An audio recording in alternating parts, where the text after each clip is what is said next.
with us now is Sports Director Stephanie Wilga. Nice to see you. Hi, guys. Hey, Stephanie. How's the men's basketball team doing so far? They've actually been doing pretty good. We're 3-1, but it's been a really busy week for Billiken sports. 6 of our teams have showcased their talent, but we'll start with basketball.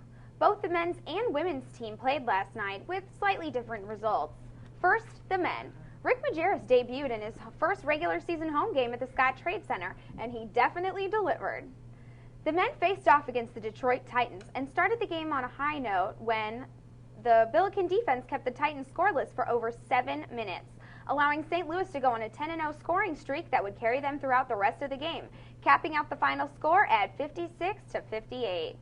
Bryce Husak led the team in both scoring and rebounding with 13 points and 7 rebounds. The win brings the Bills' record to 3-1 after they won 2 and lost 1 at the Hispanic College Fund Challenge last weekend in Pittsburgh. The men will host Furman at the Scottrade Center on Saturday at 7 p.m. The women's team didn't fare quite as well last night when they traveled to Ohio to face the Akron Zips. Despite the fact that 4 Lady Billikens were scored in double digits, St. Louis fell 81-77. The women's team is 0-2 for the season after losing to Hampton in their home opener last week. They will return home this weekend to host defending WNIT champions Wyoming on Sunday at 2 in the West Pine Gym. Moving on to soccer. The men head to Dayton, Ohio Friday for the Atlantic 10 Conference Tournament. They'll play as the #1 seed after tallying a 5-1 win last weekend against Charlotte. The victory ensured that the Billikens were the first regular season champion for the Atlantic 10 with a record of 12 wins, 2 ties, and 3 losses. Unfortunately, the women's team didn't fare as well as the men as they suffered a heartbreaking loss to Dayton last weekend at the A10 tournament.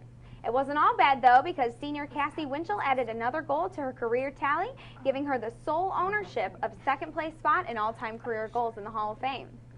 Another team in conference play is the volleyball squad. They ended their season on a 4-game winning streak when they tallied 2 wins last weekend in Philly. They beat Pittsburgh on Friday and Duquesne on Saturday. They're on their way to Charlotte, North Carolina to play as the #3 seed Friday in the Atlantic 10 tournament against George Washington. Finally, we need to give some quick kudos to Steve Vargas and Mary Maloney of the cross-country team. They both broke school records this weekend at the NCAA Midwest Regionals in Peoria. Congratulations goes out to them. So both the men's and women's basketball teams are at home this weekend, so everyone should go out and cheer them on. Definitely. It's great news about the cross-country team. I know, breaking 2 school records. That's big time. And the men's players on soccer and basketball are doing great. They're doing really great, so it's a good time to be a Billiken. Definitely. Thanks, Stephanie. Thanks, Stephanie. Great start to the season. Well, Ralph Nader came to SLU last night and spoke to students about not wasting their 20s. He was right here in the BSC.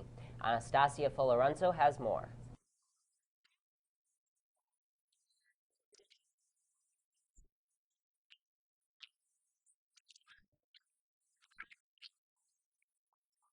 At 7 p.m. yesterday, the Bush Student Center ballrooms was packed full with students waiting to hear the speech titled, "Don't Waste Your 20s, Take on the Little Things and the Big Things."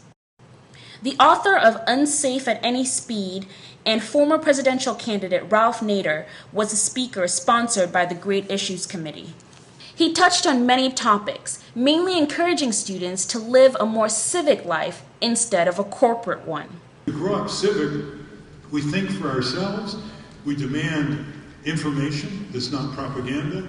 We know how to get information that's not propaganda. We know how to connect with one another, which is why this sign-up sheet is being passed around. He encouraged students not only to help others in their society, but to ask the question, what causes these problems in society? This is why it's very important that that civic renewal course you have here at the university be extended beyond community service into community advocacy. The meeting ended with a Q&A session and a book signing by Nader. This is Anastasia Folorenzo for SLU News 22.